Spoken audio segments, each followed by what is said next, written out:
Dystopia warning, obviously. Now, some of you might be aware that I had a run-in with a certain Tory MP the other day, Brendan Clarke-Smith. He's a part of a collective of Red Wall Tory MPs that I like to call the fucking Bean Boys. The 2019 intake knuckle draggers, you know, Johnson's boys, who helped him achieve ultimate power by perpetuating the Brexit con, you know. The year that Slug could have worn a blue rosette and won the seat. Well, it turns out that the Slugs did win the seats. They're a bunch of Tesco value, inept, talentless, inexperienced morons. It's like taking, you know, just your average day drinker from Yates, sticking them in a cheap suit from the John Lewis sale, and then beyond all reason and logic giving them a fucking constituency to run.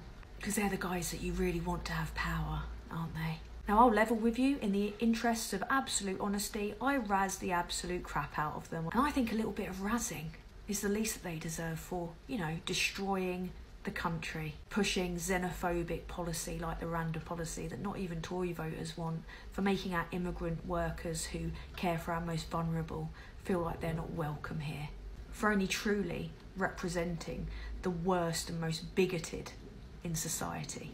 Yeah, I'll say things like, you know, I can't wait until you're crying in a sports centre at 4 AM on election night, you flange. But considering what they've done, I stand by it. Now, he chose to come for me. You know, that's a mistake on a number of levels, really. And if he'd had a single thought in his perfectly round head, he probably wouldn't have done it. There's the fact that I have 4 relatively large online platforms, and then there's also the fact that the reason that I attained those relatively large platforms is by roasting the shit out of Tories. Now, if you want to know how this went for Brendan, all you've got to do is think back to the last time that you shit your own pants in public. Because that's what happened. Let's get into it, shall we? As you can tell, this was very popular. Because people tend to really love it when you take the piss out of people being vulnerable about their mental health, and for thanking charity workers. It's a real vote winner. What a prick. Now, bit by bit, the press started to pick up on this. Made the Independent, made the Mirror. All it did was wake up those coming to their senses about what a bunch of absolute shithouses the Tory government is, you know. Simon Harris and I decided to take this opportunity to try and raise money for the Samaritans, and between us we've raised over £3,000. We've also raised money for Bassett Law Food Bank. So between us as private citizens, we've probably done more for his town than he ever has. But this gets better. Not only did he fail to apologise or take down the tweet, he decided to showcase some of my finest work. That is exactly what I think of Jonathan Gullis, so... Are you trying to shame me? I think I believe that. Now, I got overwhelming support online, and I'm used to wall-to-wall abuse, so I was left in a really challenging position where I had to compensate for that abuse by calling up estranged relatives and my exes. That's the position that Brendan Clarke-Smith put me in. On a serious note though, thankfully I wasn't in a vulnerable position or in crisis. Imagine if I had been. As far as I'm concerned, talking out about your mental health is a massive strength because it encourages other people to be open about it. And the Samaritans agree with me. They commented saying that the language that we use about mental health matters. Yes, it does.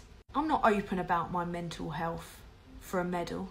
I don't expect sympathy. I don't want sympathy. What I want is to encourage other people to be open, because talking about it saves lives. Now, a few days after receiving universal condemnation for his shocking behaviour and the fact that he refused to apologise for it, he started his own fundraiser to get re-elected. Now, this is where it gets hilarious. When I first saw this fundraiser, it was sitting at £78, right, after 5 hours.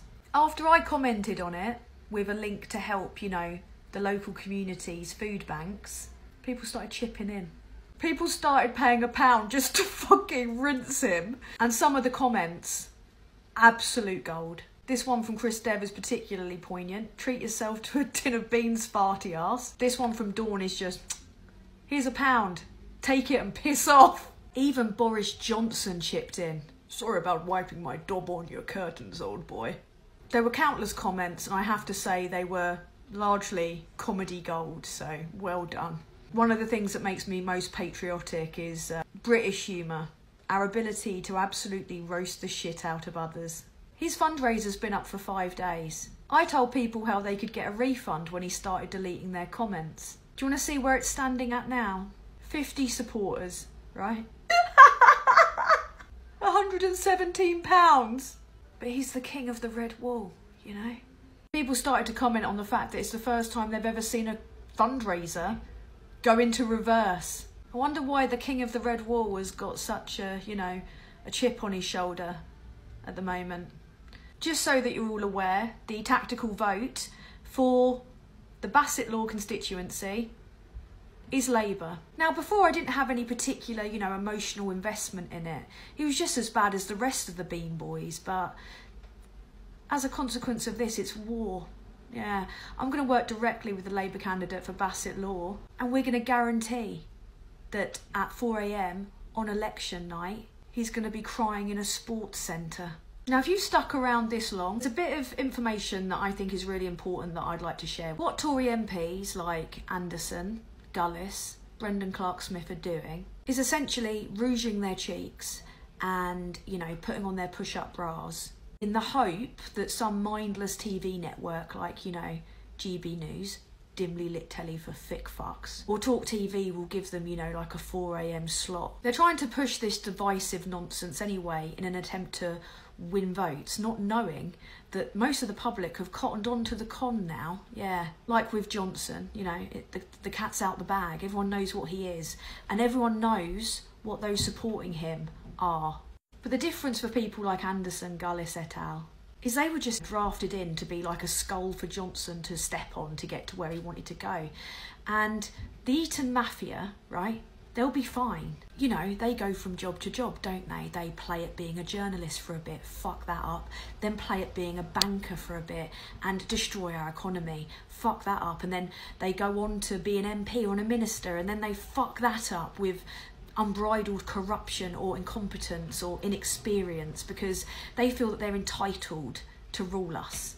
This lot were like teachers, believe it or not, and they're screwed when they get turfed out. So they're trying to tout this votes, not realising they're about as in touch with the public mood as a lost ghost. Or they're playing to the crowd of, you know, basic, National Front-esque, cockhead voters, right, who will buy anything that justifies their bigotry or their prejudices. They're not the big boys they think they are. And after this brief foray into earning probably more than they ever have in their lives, they're going to find themselves on the shit heap in the same boat as the rest of us, and I am going to laugh my fucking arse off. They're not like Johnson and his links. They're not like Jacob Rees-Mogg and his links to Crispin O'Dea. No, there's no pot of gold at the end of the rainbow for these shithouses. Just a scrap heap, obscurity, and hopefully poverty. Let's see how they like it, shall we? When we get a new government in, and we will get a new government in, what they rely on, division, will be gradually eradicated, just like their careers. There was only one person that won in this, Brendan. Heads up, it wasn't you. Fuck the Tories. Oh, they've done it to themselves.